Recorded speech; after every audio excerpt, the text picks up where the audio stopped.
Hello and welcome to episode 41 of the Psychic Matters podcast with me, your host, Ann Théato. I am so proud to say that this podcast has moved up by 0.5% and is now one of the top 2% most popular shows out of 2,599,307 podcasts globally, as ranked by Listen Score. I mean, it's a fantastic achievement, and I have you, the listeners, to thank. I am so grateful to you for making this happen by simply enjoying the podcast and listening to it regularly. If you are able to do so, I would love it if you could leave a written review on iTunes or Stitcher, as it helps the podcast to move up the podcast charts. Thank you to all of those who have left incredible reviews so far. We've had 66 5-star reviews. I'm so grateful to all of you and thrilled to read about how Psychic Matters is touching your lives and helping you understand your psychic and mediumistic gifts. I just think it's really wonderful for all of us light workers in the world to have a strong and ever-growing platform where we can safely talk about the work we are doing, listen to the advice and guidance of experts in the field, and investigate where spirituality meets science. We were number 12 in Japan last week. I was so delighted, I can't tell you. So if you would like to help Psychic Matters get to the top of the charts, I mean, wouldn't it be great to come in at number 1?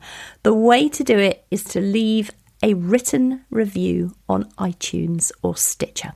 In this episode, it's with great joy that I talk to you about my passion for scrying. Scrying means to reveal or perceive that which is not known to the conscious mind. So how do we do it? We do it by using our intuitive knowing, our gut feeling, our clairvoyant vision. Clairvoyance means clear seeing, and scrying is a clairvoyant method of seeing images, significant messages or visions, and relaying information about that which we see. Scry comes from the Anglo-Saxon word descry, which means to see, and since time immemorial, our ancestors from every culture across the globe have used the ancient art of scrying to help them gain personal guidance, prophecy, or inspiration via imagery, symbols, and messages. But time is not linear, and since the energy of all things can be felt, perceived, and read, we can tell not only the future, but the past and the present as well. You can scry using anything. A dark mirror. I mean, you can get specific scrying mirrors actually. You can use the surface of a bowl of water, candles or crystals, a crystal ball, a seer stone, that's S-E-E-R, a seer stone. It's a bit like half a crystal ball, but you hold it in your hand and one side of it is flat and polished and you read from the surface. You could scry maybe using a hagstone. See episode 11 of this podcast, covered that one. You could use clouds, entrails if you've got them to hand, smoke, sand, stones or leaves, feathers and tree canopies, perhaps wallpaper or tea leaves. And for those medium friends whom I've had the utmost pleasure of sitting with in a bar after a hard day's psychic training, crisps and beer froth. Yes, friends, you can scry with anything. Going back in time, legend and history, scrying using water was popularised by Nostradamus. He was a French seer, an astrologer and a physician, and he used a bowl of water in order to see images of future events. Mirrors of highly polished metal were consulted in ancient China, and in 3000 BC in China, eggs would have been cracked and their contents spread around and interpreted. In Egypt, young boys were chosen to look into vases filled with oil. Merlin, King Arthur's magician, used his magical mirror to warn the king about plots and potential invasions. In ancient Greece, the oracles of Delphi gazed into special springs to gain predictions. Vulcan, the Roman god of fire, fashioned a mirror that showed past, present and future. The Greeks used bronze mirrors to see into the future. And in medieval times, witches' mirrors were used, black, shiny mirrors.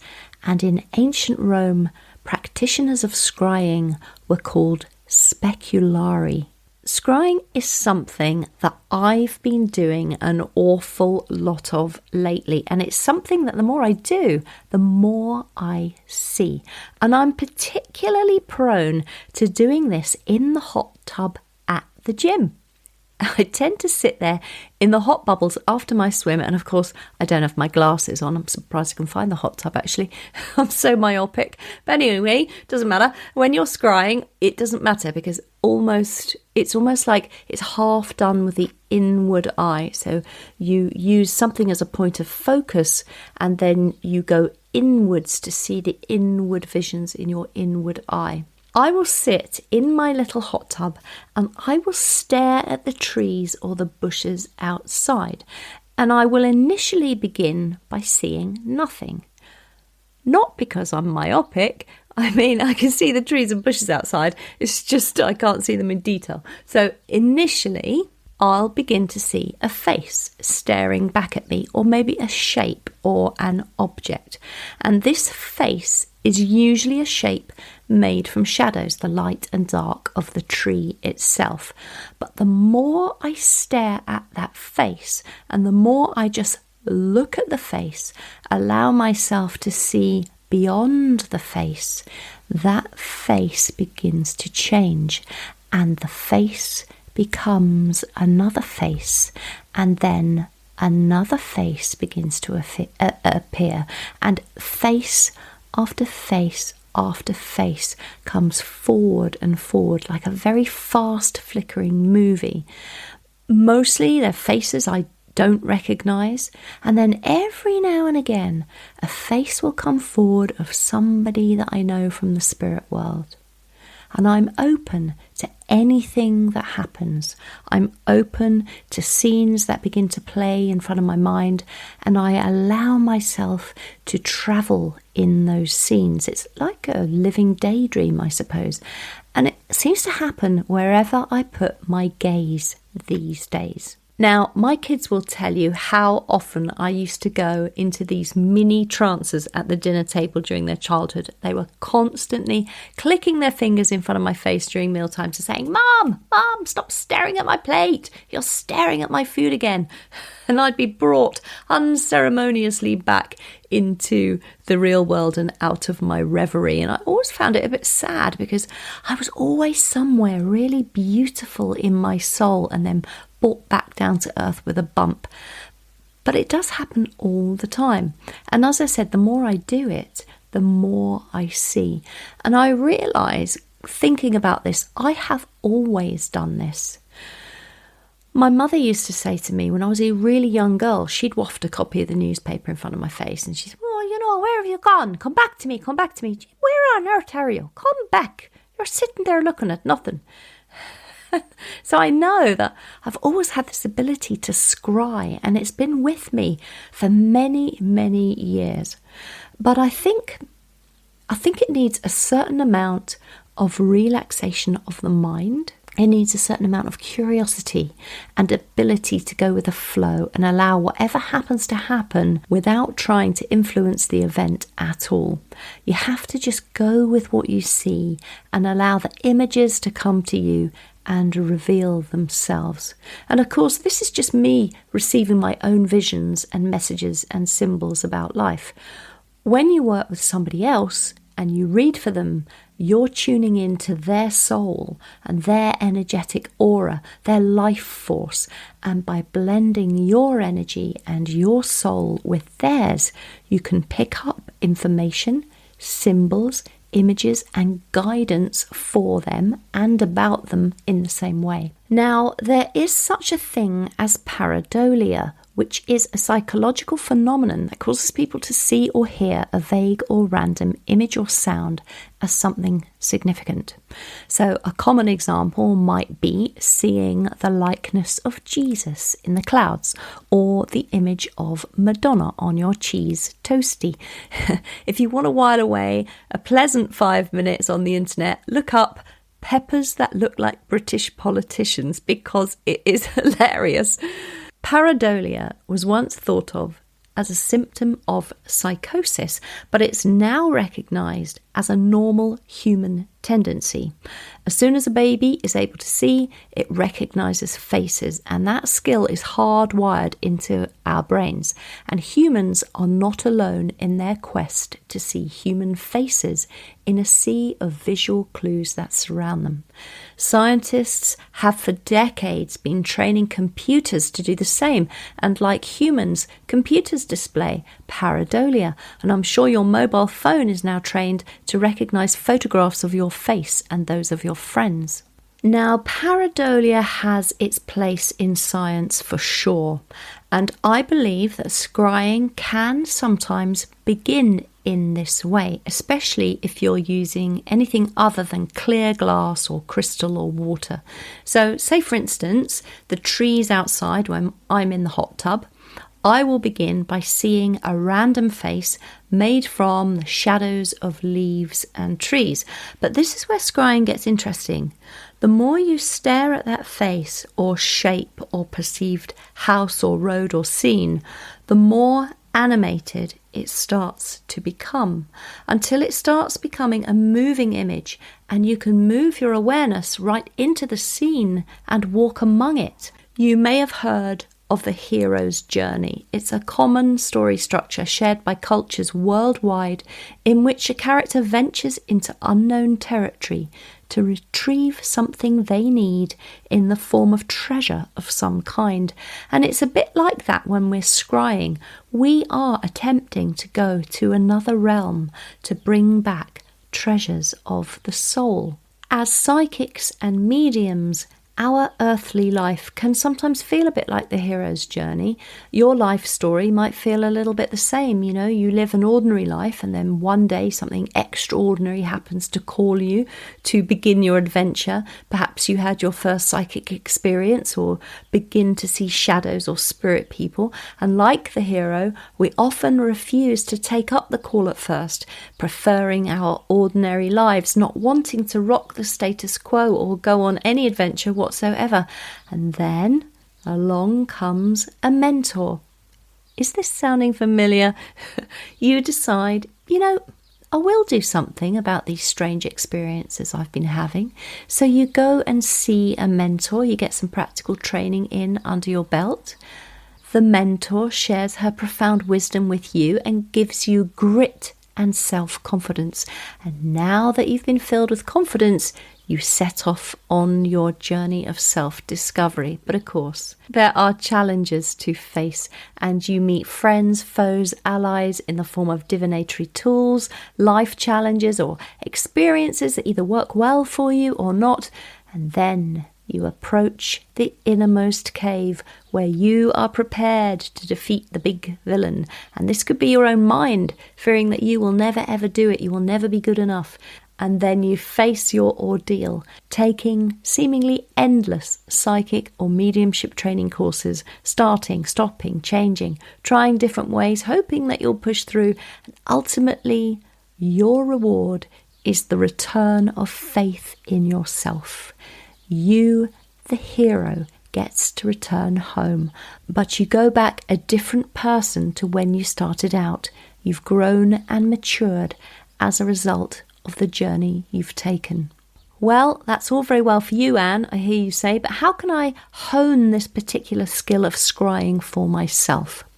Well, I will teach you a couple of techniques and methods you can use to receive prophetic visions or symbolic guidance. Keep listening. First, let me just say that by living and working, as we all do, in controlled atmospheres, in houses, offices, factories, shops, travelling in cars, we've lost touch with the rhythm of the seasons, the phases of the moon, which are very important for food and growth. We live and we work in temperature-controlled atmospheres. Agriculture has become a battle against nature itself. Intensive livestock rearing, growing engineered vegetables, crops. Civilization has moved so far away from the natural world that we hardly ever go outdoors. According to the Environment Protection Agency, the average American spends 93% of their time indoors. In the UK, 87% of our life is spent indoors, 6% of our life in automobiles. That means only 7% of your entire life is lived outdoors. That is only 1/2 of one day per week outside. And it is so important for us to feel nature. It is so important to observe the vitality in plants and animals and feel the undercurrents in the air as subtle changes occur throughout the year. Touch the soil with your bare hands. Notice birds and their behaviour. Listen to their song. Listen to the ways they sing their song. Notice your family pets and feel the changing of the seasons with your whole being. Make your own jam. Brew your own beer and wine. Make your own home remedies. If you're a town or city dweller, as I am, find the grass, observe the trees through the seasons, watch the pigeons, the sparrows, the magpies, observe the skies, the cloud formations, or even the weeds in the pavement cracks. Become good, become excellent even at inactivity, because we have to allow time for insight and inspiration to arrive. So let me explain how you can begin scrying for yourself. For an optimum scrying experience, consider your environment. We create a sacred space to honour the work we do. Just as a doctor will create a healing space for her patients to enter, it won't be filled with old saucepans and paint tins. It'll be clean and tidy and pleasant, a healing place where someone can feel held and safe and comfortable. Similarly, if we have a client who is coming to us for a reading, or if we are reading for a client on Zoom, we will clean up our room, light incense perhaps, light some aromatherapy oil, light a candle perhaps, play some beautiful music beforehand to harmonise and energise the space. We may use colours or herbs or fragrance to heighten the emotion and help increase visualisation and strengthen our intuition. So we create an energetically sacred space to work in so that we can focus on our intent. Consider the lighting in the place where you do your readings. It's very important during scrying work, and not for effect, but for practical reasons. The softer the light, the more it will help you. Why is this? Candlelight is great for scrying, because if you're using a crystal ball, it will help you to see the natural inclusions in the ball. Harsh overhead light can be difficult to read by, but candlelight can put you in the relaxed mood that will help you to enter the altered state that you need to be in to do your readings. Choose your scrying tool. So whatever tool you're using, you will be working with your intuition the same way as you work when you're working with your psychic awareness. You may work with your gut feelings, visions that touch the inner eye, things that you may hear subjectively in your head. Remember, there's no power in the psychic tool. The power comes from you. And there are several ways to read using scrying tools, so experiment in ways that feel good to you. Begin with a meditation will quieten the mind.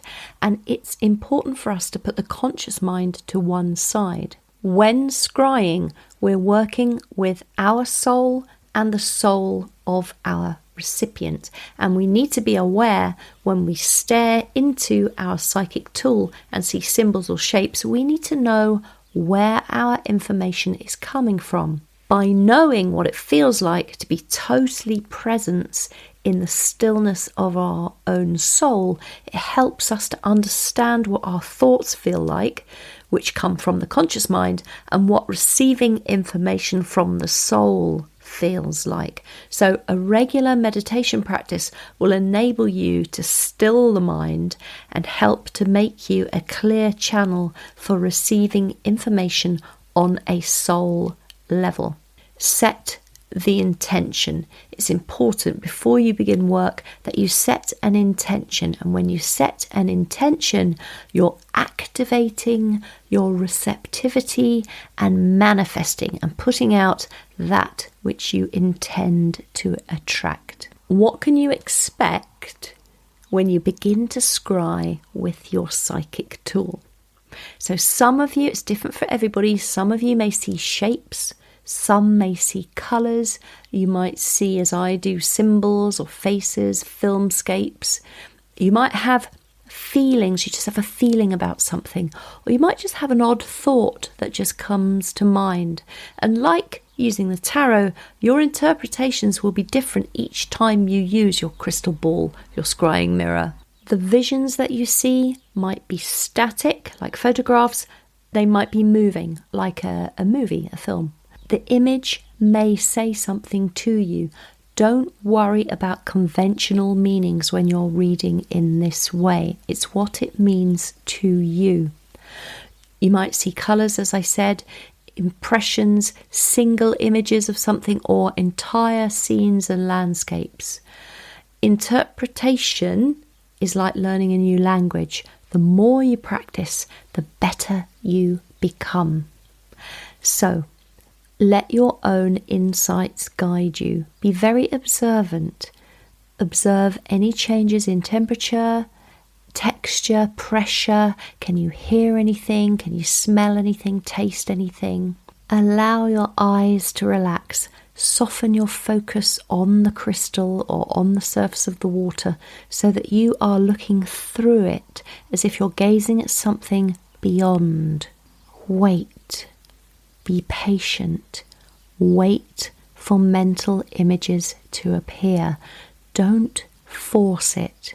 So let's have a look and let's do an experiment with a bowl of water. So what you need to get is a very small bowl, 5 inches in diameter is absolutely perfect, and 3/4 fill it with room temperature water. And then if you can, if it's a transparent glass bowl, mixing bowl or something, that's fine. Place a dark cloth beneath the bowl. Because what you're trying to do is you're trying to create as few reflections as possible within the bowl, because that can be very distracting. Sit yourself down, open yourself up to the process. Ground yourself, feel balanced. Take some deep breaths. Ask your inner self for guidance and just wait until you are ready before you open your eyes. Then lean forward and gaze into the bowl of water. You don't need to consciously raise your own energies. Just maintain this beautiful free flow of soul power. And if you feel tired or uninspired, don't look away. Keep breathing and letting the energies flow comfortably.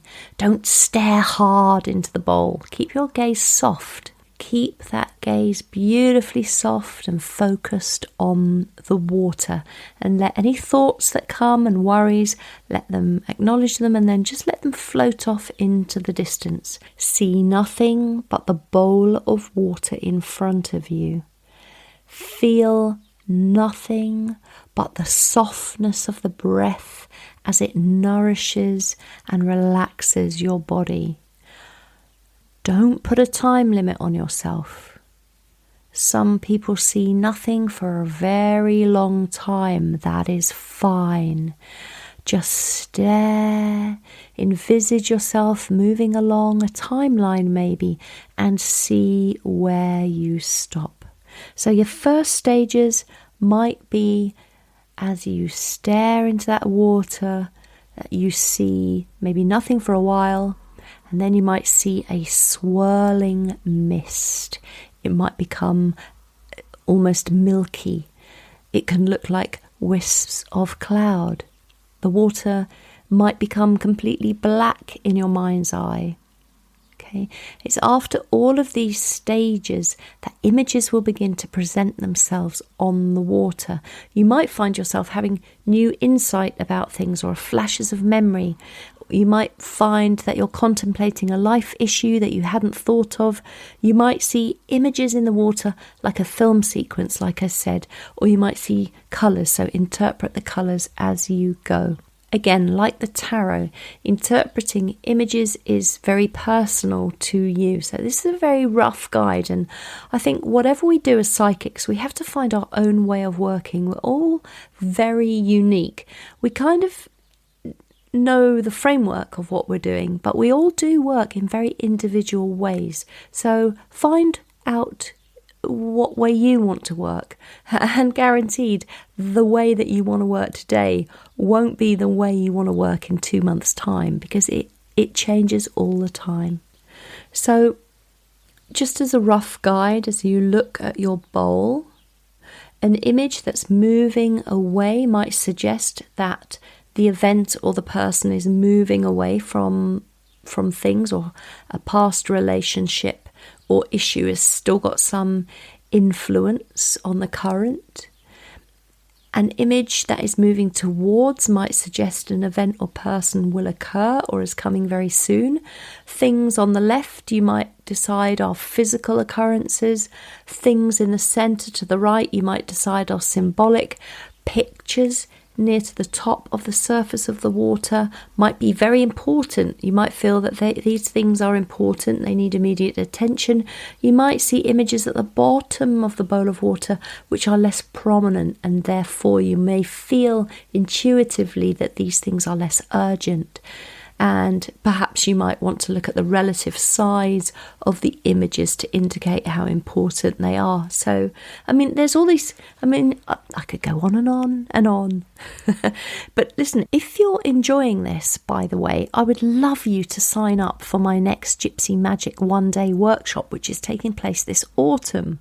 I will lead you through a set of exercises where we will be using a crystal ball or scrying with a water bowl or mirror, and we will travel through time to see ourselves in the future and the past. We will use the crystal ball to see angels or guides appearing in the glass, giving you guidance and wisdom. And you'll learn the beginnings of prophecy, just like Nostradamus. So if that sounds like something you'd potentially be interested in doing, and it's open to all levels of ability from beginner to advanced, go to gypsymagic.anntheato.com and register your interest. So that's gypsymagic.anntheato.com. Don't put the www in front of it. For some reason that doesn't work. It's just gypsymagic.anntheato.com. I've run it before and we just had such a fantastic time in this workshop. So I'm bringing it back again this autumn 2021 because I've had a lot of people saying, please offer it again. Plus, if you sign up, I will immediately send you a free meditation to help you get started in quietening your mind. So once again, gypsymagic.anntheato.com, put your email address in and get your free meditation voiced by me. Who doesn't want a free 10-minute meditation? So let me just teach you now how to ask a question and get guidance for yourself using a crystal ball.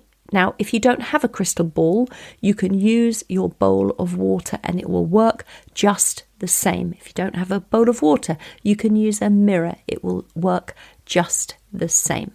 So, a crystal ball is a circle or a sphere. It's a symbol of completeness.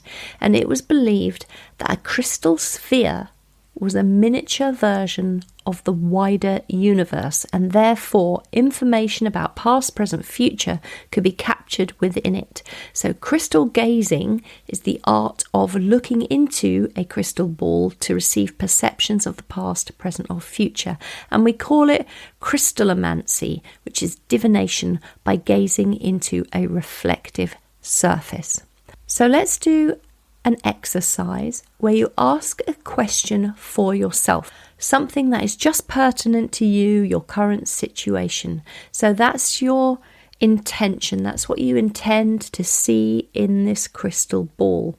And what we will be doing is the image will begin to form in the mind's eye, and it's then held in the ball so you can study it. Ask your question. Close your eyes and just let an image form in the darkness. Just allow, either in the back of your mind or on the front of your eyelids, allow an image to begin to form. Once you have that image, open your eyes and project that image onto the surface of the crystal ball. Close your eyes again and let the image form a little clearer. Open your eyes and once again project the image onto the surface of the crystal ball. So just keep repeating this gently as and when you feel the need to do so, each time casting the image further and further into the crystal ball or into the bowl of water.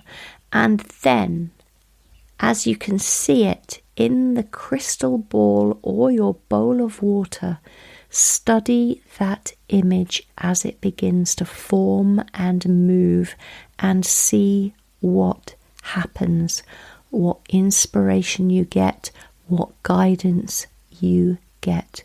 And you might want to journal about this afterwards. I think it's always really important when you're asking questions for yourself and seeking guidance from either the spirit world, your guides, or your higher self, to take a note of the date that you saw, that you worked, and what guidance you received, what symbols came and what guidance you received. Because we do forget, and it is great to be able to look back and compare notes from different days.